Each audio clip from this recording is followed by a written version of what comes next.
हाय दोस्त, this is Neeraj Sharma and welcome to my new video. तो इस वीडियो में हम लोग पिछले वाले पार्ट से कुछ अलग तरह के प्रश्नों को सॉल्व करेंगे और आपको मज़ा भी आएगा। ठीक है, तो चलिए पहला प्रश्न को सॉल्व करते हैं। सबसे पहले ये पार्ट नंबर 4। ठीक है, चलिए पहला प्रश्न में थोड़ा सा ध्यान देना। प्रश्न का कहना है कि यदि P ratio Q 9/7 then P minus Q ratio P plus Q, इसका मान क्या है ये पूछ रहा है। चलिए देखिए दोस्त, जब भी इस तरह का प्रश्न आएगा तो आपको क्या करना है कि जो भी रेशियो में दिया है उसको आपको रियल में बदलना है, और रियल में बदलने का तरीका आपको बता दिया है। कोई भी अननोन वैल्यू लेकर के आप उस रेशियो वाले नंबर में आप मल्टीप्लाई कर दीजिए। ठीक है, वह अननोन वैल्यू कुछ भी हो सकता है, x भी हो सकता है, y भी हो सकता है, z भी हो सकता है, या a भी हो सकता है। ठीक है, तो अपने सुविधा के अनुसार ले सकते हैं। चलिए ये आपका p है, ये आपका q है। ठीक है, तो इसको सबसे पहले इसको रियल लेते हैं तो 9x हो जाएगा और ये आपका 7x हो जाएगा। ठीक, अब देखिए p कितना है 9x, तो 9x माइनस q कितना है, ये q है ना, तो q कितना है 7x। इसी तरह से यहाँ भी p कितना है तो 9x प्लस q कितना 7x। चलिए तो 2x हो जाएगा, ये आपका 9 7 16 16x, ये x खत्म 2 8, 1/8 इसका आंसर हो जाएगा। ठीक है, अब देखिए दोस्त, इस प्रश्न को आप एक और तरीका सॉल्व कर सकते हो। यह तरीका ये है कि जब भी इस तरह का प्रश्न दिया है, एक तो ये हो गया आपका नॉर्मल तरीका होता है। दूसरा तरीका ये है कि जैसे p कितना है 9 है, ठीक है, q आपका 7 है, तो इस तरह के प्रश्नों को आप बिना कोई अननोन वैल्यू लिए हुए भी सॉल्व कर सकते हो। ठीक ना, क्योंकि देखिए देख रहे हैं यहाँ पर कि जो आप अननोन वैल्यू x लिए हैं वो अंत में जाकर के कट जा रहा है। तो जब भी इस तरह के आपसे प्रश्न पूछे तो विदाउट x लिए, यानी कि विदाउट एनी अननोन वैल्यू लिए भी आप सॉल्व कर सकते हो। ठीक है, बात समझ में आ रही है? चलिए तो विदाउट अननोन वैल्यू लेकर के सॉल्व कर सकते हैं। तो p कितना है 9 है और सेकंड पर आपका q है, तो सेकंड के लिए 7 है, यानी q आपका 7 है। चलिए डायरेक्ट p माइनस q, यानी कि p कितना है 9 है और q कितना है 7, यानी कि 9 में से 7 घटेगा तो 2, और p प्लस q यानी कि दोनों को जोड़ना है ना, तो यानी कि 9 7 16 डायरेक्ट आप सोल्व कर सकते हैं, कटा दीजिएगा तो 1/8। इस तरह से भी अपना कॉमन सेंस लगा सकते हैं। ठीक है, चलिए नेक्स्ट पे चलते हैं। ध्यान देना इसको, यदि a/b बराबर 2/3 है, इसी तरह का है, तो जो मैं आपको तरीका बता दिया हूं उसी तरह से अपने कॉपी पर इस प्रश्न को पहले सॉल्व कीजिए। ठीक है, तो इसमें पूछा है 5a plus 3b ratio 6a minus 2b, यही है ना। ठीक है, चलिए जो मैं आपको तरीका ये दूसरा वाला बताया है उसी तरह से हम सॉल्व करते हैं। देखिए फर्स्ट में a है तो फर्स्ट में रेशियो में नंबर में कितना है 2 है, तो a के लिए 2 होगा। सेकंड में आपका b है तो सेकंड में नंबर पे कितना है 3 है, यानी कि b के लिए 3। डायरेक्ट इस पर आते हैं। a कितना लेंगे 2 ना, यानी कि जैसे यहाँ पर 2 लेंगे तो 5 2 10 हो जाएगा, और b के स्थान पर क्या लेना है आपको 3, a के स्थान पर 2 और b के स्थान पर 3। ठीक है, तो 5 2 10 प्लस 9 रेशियो 6 2 12 माइनस 2 3 6, 10 9 19 रेशियो 6, यानी कि 19/6 ही इसका आंसर होगा। ठीक है, तो मुझे उम्मीद है कि यहाँ पर कोई आपको डाउट होगा नहीं, और किसी बुक में अगर आपको इस तरह के प्रश्न दिखे तो आप आसानी से सॉल्व कर पाओगे। ठीक है, चलिए नेक्स्ट पर चलते हैं, पहले इसको रेज कर लेते हैं। चलिए ध्यान देना, इसका कहना है कि यदि U ratio V equals to V ratio W, तो U के पावर 4 है और V के पावर 4 है। इसका मान पूछ रहा है कि क्या होगा। बहुत ही जबरदस्त प्रश्न है दोस्त। देखिए दोस्त, आपको क्या करना है, चलिए सबसे पहले इसको बेसिक से सॉल्व कर लेते हैं। देखिए सबसे पहले आपको मैं इंट्रोडक्शन में ही बता दिया था रेशियो एंड प्रोपोर्शनल के, कि जब भी रेशियो दिया रहे तो उसका मतलब क्या होता है, फ्रैक्शन होता है ना। चलिए तो U डिवाइड बाई भी कर सकते हैं इसको, ठीक, V डिवाइड बाई W कर सकते हैं, यानी कि W इधर जाएगा तो मल्टीप्लाई में हो जाएगा क्या, यानी कि U इंटू W, V गुने V, यानी कि V स्क्वायर हो जाएगा। थोड़ा सा दिमाग लगाते हैं दोस्त, यहाँ पर U के पावर 4 है, यहाँ पर V 4 है, ठीक है। तो यहाँ पर हम देख रहे हैं कि V स्क्वायर बराबर UW आ रहा है ना। इसको भी उसी तरह से करते हैं, इसको पुट करने के लिए तो V स्क्वायर के पावर स्क्वायर कर सकते हैं क्या, V के पावर 4 लाने के लिए यह है ना, तो V स्क्वायर के पावर 2 लग दिया। क्यों, क्योंकि ये V स्क्वायर को यहाँ पर रखना है हमें, ठीक है। तो U के पावर 4 इंटू V स्क्वायर जैसे ही रखेंगे तो UW हो जाएगा, तो UW ये भी आपका स्क्वायर के रूप में हो जाएगा, क्योंकि स्क्वायर है ना। तो थोड़ा सा मैंने यहाँ पर डायरेक्ट कर दिया, डाउट नहीं होना चाहिए, ठीक। चलिए जो कट रहा है कटा सकते हैं। अब देखिए U के पावर 4 है, ये U के पावर 2 है, तो एक बार तो खत्म हो जाएगा ना, यहाँ पर U के पावर 2 बच जाएगा, यानी कि इसका आंसर हो जाएगा U के पावर 2 इंटू W के पावर 2, यही इसका आंसर हो जाएगा, ठीक है। तो थोड़ा सा मैं यहाँ पर स्टेप बाय स्टेप लिखा ताकि कहीं भी आपको डाउट ना लगे। अगर इस तरह के प्रश्न फिर आपके सामने आए कहीं भी किसी बुक में आपको दिखे तो आप आसानी से सॉल्व कर पाओगे, ठीक है। और मेरा प्रत्येक प्रश्न पर यही टारगेट रहता है कि कुछ इस तरह से सॉल्व किया जाए ताकि एक बार उसको समझ जाओगे तो अगर कभी भी उस तरह का प्रश्न आपके सामने आएंगे तो आप आसानी से सॉल्व कर पाओगे, ठीक है। चलते हैं नेक्स्ट पर।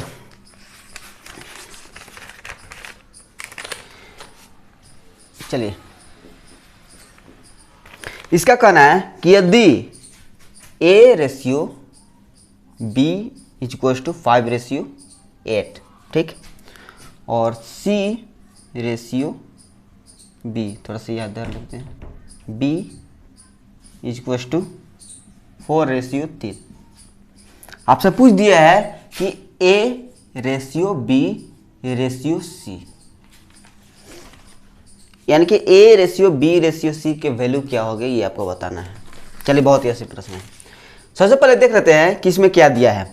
A रेशियो B कितना दिया है, 5 रेशियो 8, यानी कि A के वैल्यू कितना 5 रेशियो और B का वैल्यू कितना 8 रेशियो। यहाँ पर देखते हैं C के वैल्यू कितना 4 रेशियो और B का वैल्यू कितना है 3 रेशियो। ये तो गलत बात है ना, B यहाँ पर कितना है 8 रेशियो है, यहाँ पर B कितना दे रहा है 3 रेशियो, ये तो गलत बात है। जब भी आपको इस तरह से प्रश्न देखे तो आपको फर्स्ट स्टेप यही करना है, आपको ये देखना है कि अगर जो दोनों में कॉमन जो दिया है वो इक्वल है कि नहीं। अगर इक्वल है तो डायरेक्ट आप सॉल्व कीजिए, अगर इक्वल नहीं है तो सबसे पहले उसको आप एक बराबर कर दीजिए, ठीक ना। चलिए सबसे पहले एक बराबर करते हैं। आप बराबर कैसे करते हैं, सबसे पहले देखिए B कितना है 8 है, तो इसमें आप 8 से गुना कर दीजिए, और इसमें कितना है B कितना है 3 है, तो इसमें आप 3 से गुना कर दीजिए, कुछ नहीं करना है, बस आप सेम आ जाएगा। 5 3 15 ratio 8 3 24, C ratio B 8 4 32 ratio 8 3 24। अब देख रहे हैं B भी आपका 24 आ गया है और यहाँ भी B आपका 24 आ गया है, सेम। अभी डायरेक्ट यहाँ पर रख लेते हैं। चलिए A कितना आया है 15 आया है, तब 15 रेशियो है ना। बी कितना आया है 24। सी कितना आया है, सी कौन है, ये है ना, सी 32। यही आपका आंसर हो जाएगा। और तीनों में तो कोई कटेगा नहीं, तो इतना ही आपका आंसर होगा। ठीक है, अगर आपको अच्छा लगे, सीखने को मिले आसानी से, तो आप प्लीज़ आप लाइक कर सकते हो और अपने दोस्तों में शेयर कर देना। इस तरह के प्रश्न उनको भी सॉल्व करने आ जाए। ठीक ना, चलते हैं नेक्स्ट पर। ध्यान देना दोस्त, इसका कहना है कि यदि ए रेशियो बी बराबर 2:5 और बी रेशियो सी बराबर 4:3। चलिए लिख लेते हैं पहले। A ratio B is equal to 2:5 and B ratio C is equal to 4:3। आपसे पूछ दिया है, ये 3 है, आपसे पूछ दिया है A ratio B ratio C का वैल्यू क्या होगा। तो आप देख रहे हैं कि ये जो प्रश्न है क्वेश्चन नंबर 4 की तरह ही है। अगर आप उस प्रश्न को समझ गए हैं तो इसी समय आप अपना मोबाइल को थोड़ा सा पॉज कर दीजिए और एक कॉपी निकालिए, उसमें इस प्रश्न को सॉल्व कीजिए। ठीक ना, अगर आप इस तरह से कीजिएगा तो समझिएगा कि आप बहुत चीज़ें सीख पाएंगे। अगर आप कहीं भी ऑनलाइन पढ़ रहे हो, ठीक ना, किसी भी चैनल से, तो आप ये मेथड जरूर अपनाना। ठीक है, केवल आपको बताया जाएगा, केवल आप देख लीजिएगा, तो उससे आप कुछ भी नहीं सीख पाओगे। जब तक अपना एफर्ट, अपना दिमाग नहीं लगाओगे, तब तक कुछ नहीं हो सकता। ठीक ना, चलिए सॉल्व करते हैं। अगर आपको सॉल्व नहीं हुआ होगा तो ध्यान देना। पहला स्टेप क्या बताए थे कि ये देखना है कि दोनों में कॉमन क्या है। तो बी इसमें भी है, बी इसमें भी है, कॉमन है। अब ये देखते हैं कि दोनों इक्वल है कि नहीं। तो बी सेकंड में है तो सेकंड के लिए 5, बी फर्स्ट है तो फर्स्ट में 4। इक्वल नहीं है, यहाँ पर 4 है, यहाँ पर 5 है, ये गलत बात है। इक्वल करते हैं, यहाँ पर 4 है ना, तो इसमें आप 4 से मल्टीप्लाई। इसमें कितना है, बी 5 है, तो इसमें 5 से मल्टीप्लाई। अब चलिए 4 2 जा 8 रेशियो 4 5 20, ये हो जाएगा। फिर B ratio C is equal to 5 ratio 5 into 4 तो 20 हो जाएगा, और ये 5 3 जा 15, इतना हो गया। अब देखते हैं कि सेम आया है कि नहीं। सेकंड में आपका क्या 5 था, अब कितना हो गया 20 हो गया, यानी कि सेम आ गया बी। अब चलते हैं इस पर डायरेक्ट रख देते हैं। ए फर्स्ट के लिए 8 आया ना, तो 8 रेशियो बी कितना आया है 20 रेशियो सी कितना आया है 15, तो 15 यही इसका आंसर होगा। बहुत ही आसान है दोस्त, ठीक ना। चलते हैं नेक्स्ट पर।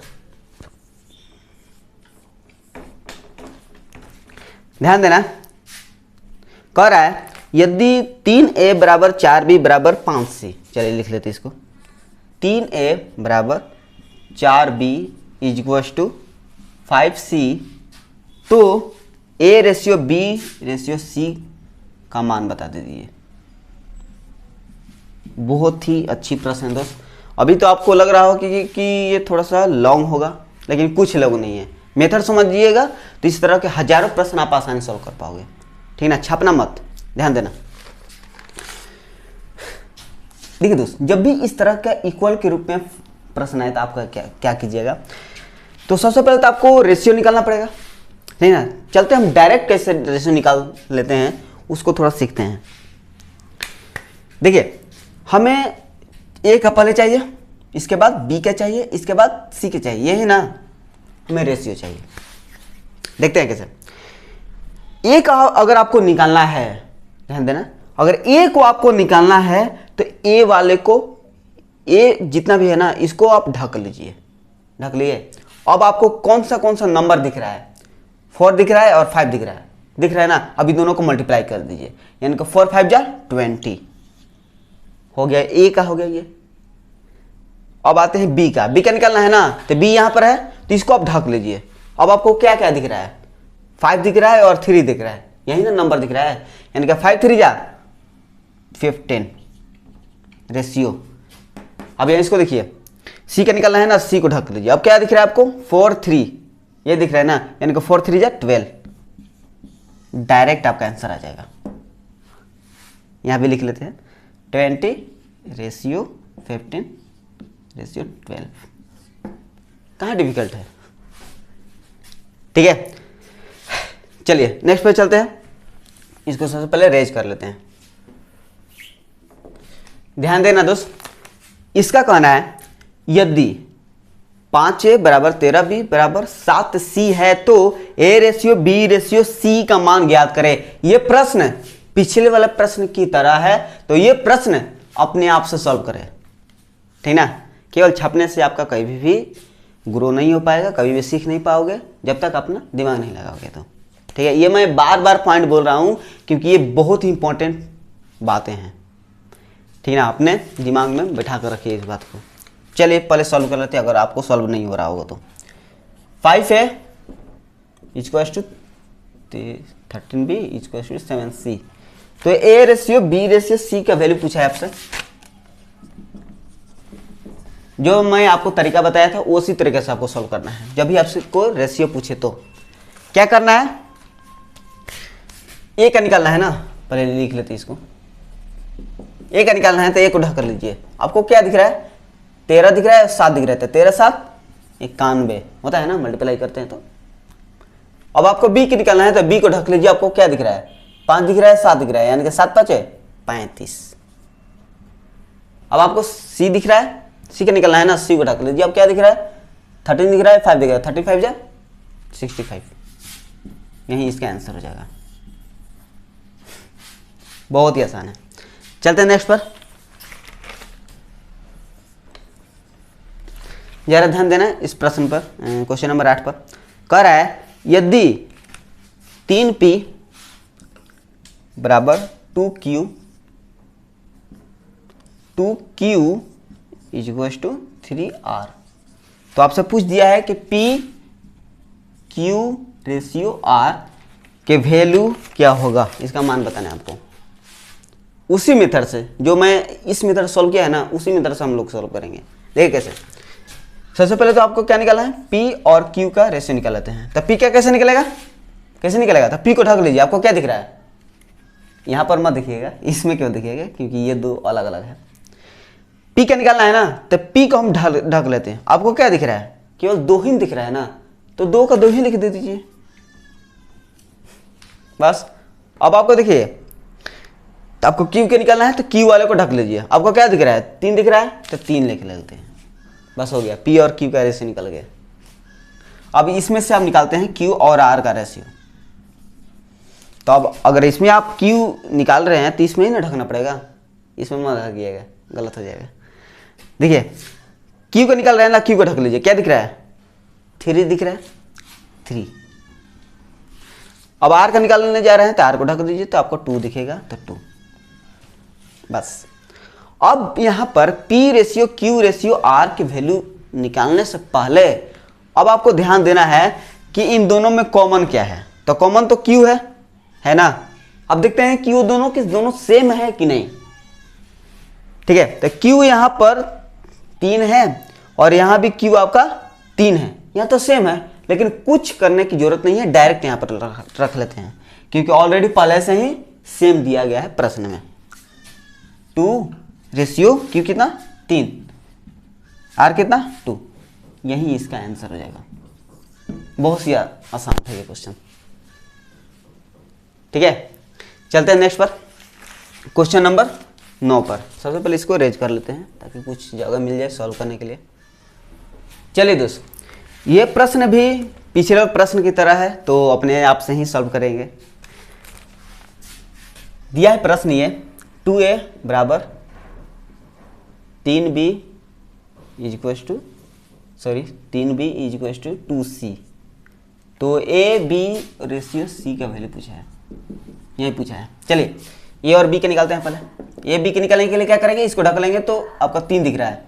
b निकालना है तो b को वाला ढक लेंगे तो 2 दिख रहा है, निकल गया। b/c, b का निकालना है तो b वाला ढक लीजिए तो 2 दिख रहा है, और अगर c निकालना है तो c वाला ढक देते हैं तो 3 दिख रहा है।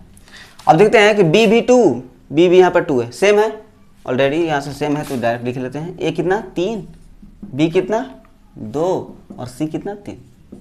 उसी तरह क्वेश्चन था, सेम उसी तरह का है, ठीक है ना। तो मेरे बताने का ये टारगेट है कि इस तरह के जब भी आपके सामने आएंगे तो आप आसानी सॉल्व कर लोगे ना। अगर कर लोगे तो आप प्लीज़ आप कमेंट में बोल सकते हो कि हाँ मैं कर सकता हूँ। अगर नहीं आएगा तो आप बोल सकते हो कि नहीं हो सकता है। अगर इससे डिफ़िकल्ट आएगा तो प्लीज़ आप कमेंट में बोल सकते हैं, ताकि मुझे भी पता चले कि जो मैं इतने अच्छे से समझाने का प्रयास कर रहा हूँ आपको वो बातें समझ में आ रही है कि नहीं, ठीक ना। ये बहुत अधिक मैटर करता है, क्योंकि देखो दोस्त, अगर फीडबैक अगर मिलता रहेगा कि हम कैसे पढ़ा रहे हैं तभी आगे मैं कुछ कर पाऊँगा। अगर फीडबैक ही नहीं पता चलेगा कि हम कैसे पढ़ा रहे हैं तो ऐसे ही तो चलता रहेगा। चलते हैं नेक्स्ट पर। चलिए, इसमें दिया है 5a minus 3b ratio 4a minus 2b equals to 2 ratio 3। इसमें a रेशियो b का मान बताना है, कुछ नहीं है ये क्वेश्चन। देखिए, इस प्रश्न को हम बेसिक ही सॉल्व करेंगे क्योंकि a और b के वैल्यू सबसे पहले फाइंड करना है। चलिए, सबसे पहले तो आपको पता होगा कि रेशियो को आप फ्रैक्शन के रूप में लिख सकते हैं, उसी मेथड का अप्लाई करते हैं, ठीक है। या मैं एक और पॉइंट भी बताया था, आपको याद होगा कि जब दो रेशियो इक्वल हो तो उसको हम क्या बोलते हैं, समानुपात बोलते हैं, यानी कि प्रोपोर्शनल, ठीक है। यानी कि ये बराबर है तो प्रोपोर्शनल भी है ना। तो इसका फॉर्मूला होता था कि बीच वाला का गुना उसके बाद बाहर वाला गुना आपस में बराबर होते हैं, ठीक। चलिए, तो एक स्टेप थोड़ा सा चुराते हुए इस फार्मूला का इस्तेमाल करते हैं। आपको याद होगा ना कि अगर प्रोपोर्शनल होता है तो बीच वाला आपस में मल्टीप्लाई हो जाता है और बाहर वाला जो होता है वो आपस में मल्टीप्लाई होकर के दोनों के दोनों बराबर हो जाते हैं, ठीक है। चलिए, इसको डायरेक्ट गुना करते हैं। तो 4 2 जा 8a माइनस 2 2 जा 4b इक्वल्स टू बाहर वाला 3 गुने 5 तो 15 है, 3 गुने 3 तो माइनस 3b हो जाएगा ना, माइनस 9b, सॉरी 9b। अब आते हैं यहाँ पर 15a प्लस में है ना, यहाँ पर माइनस है तो यहाँ पर प्लस है, यहाँ पर कुछ ही नहीं तो प्लस इधर जाएगा तो माइनस में, यानी कि 8a पहले से है, इधर आएगा तो माइनस 15a, ठीक है। अब 9b यहाँ पर छोड़ दिए हैं, क्यों छोड़े हैं तो अभी आपको पता चलेगा। माइनस 4b है, इधर जाएगा तो प्लस 4b हो जाएगा। अब आपको पता चला क्यों मैं 4b को ही ले गया, ताकि b को ही हम जोड़ पाएंगे, a और b थोड़ा ना जोड़ पाएंगे, ठीक ना। चलिए, घटेगा तो कितना होगा, माइनस 7a इक्वल्स टू ये आपका हो जाएगा कितना, माइनस 5b। माइनस माइनस खत्म है, a रेशियो b निकालना हो तो ये वालों को ढक दीजिए, तो 5 दिख रहा है तो a का 5 हो जाएगा, और b का अगर निकालना है आपको तो b वाला ढक दीजिए तो 7 दिख रहा है आपको, यानी कि यही इसका आंसर हो जाएगा। यहाँ पर पूछ रहा है तो यहाँ पर लिख लेते हैं 5/7, ठीक है। चलते हैं नेक्स्ट प्रश्न पर। नेक्स्ट प्रश्न में कुछ नहीं है, इसी तरह का है।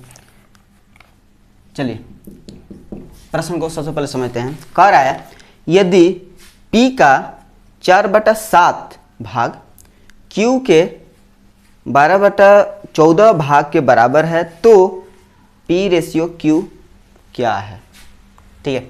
सबसे पहले बॉडमास का नियम आपको पता होगा कि B for bracket, O for of. Of का हिंदी में बोलते हैं का, यहाँ भी उसी मेथड का ही यूज करना है, यानी कि बॉडमास का यूज करना है, क्योंकि काम इसका होता है मल्टीप्लाई इनटू, और इंग्लिश में अगर बोलेंगे तो ऑफ। आपको स्क्रीन पर दिख रहा भी होगा। चलते हैं, P का कितना भाग है, 4/7, तो P का 4/7 भाग लिख दिए, कहा था इसलिए मैंने इसको मल्टीप्लाई किया है। कह रहा है Q के कितना, Q के 12/14 क्या है, भाग के बराबर है, तो बराबर है। और जब ये बराबर है तो आपस में कट भी जाएंगे ना ऊपर ऊपर, तो 4 3 जा 12, 7 2 जा 14। अब देखिए इधर चला जाएगा यानी कि 2p, इधर आपका 3q। ठीक है, फाइनली आपसे पूछा क्या है, p/q पूछा है। ठीक है, p/q, कुछ नहीं करना है। अगर p को निकालना है तो p को ढक लीजिए तो 3 दिख रहा है तो 3 हो जाएगा, और q को निकालना है तो q वाला ढक दीजिए तो 2 दिख रहा है, यानी कि 3/2 इसका आंसर हो जाएगा। ठीक है, तो इतना तक ही आज क्वेश्चन है। और कैसा लगा आपको ये वीडियो, प्लीज़ आप कमेंट में ज़रूर बताइएगा, ताकि मुझे भी पता चले कि आखिर मैं कैसा पढ़ा रहा हूँ। ठीक है, तो चलते हैं, मिलेंगे नेक्स्ट वीडियो में, और नेक्स्ट वीडियो में इससे नेक्स्ट लेवल के प्रश्नों को सॉल्व करेंगे और अच्छे तरीके से सॉल्व करेंगे, आसान तरीके से। ठीक है, धन्यवाद।